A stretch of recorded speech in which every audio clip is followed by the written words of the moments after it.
La purification du temple était déjà la prophétie symbolique de l'entrée des païens dans le royaume.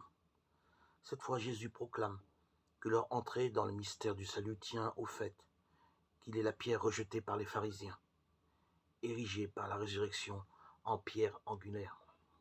Il n'est pas étonnant que le Christ cite lui-même ce passage du psaume 118, Matthieu 21, 42, puisque lors de son entrée à Jérusalem, Marc 11, 9, la foule l'a acclamé au chant du verset 26 de ce psaume messianique par excellence. Béni soit au nom du Seigneur celui qui vient. De plus, tout le psaume 118 faisait partie du Hallel qui, d'après Pesachim 10.5, était récité le jour de la fête de la Pâque. De façon plus précise encore, l'évangéliste Luc met dans la bouche du Christ une allusion à la pierre de Daniel. Quiconque tombera sur cette pierre s'y fracassera, et celui sur qui elle tombera, elle l'écrasera. Luc 20, 18.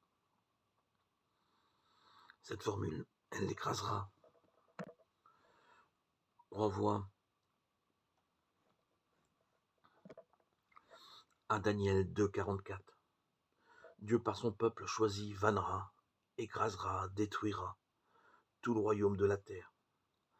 Ainsi se trouve identifiée la pierre de Daniel 2, 34, la pierre qu'avaient rejetée les bâtisseurs, psaume 118, 22, et la pierre d'achoppement d'Isaïe 8, 14.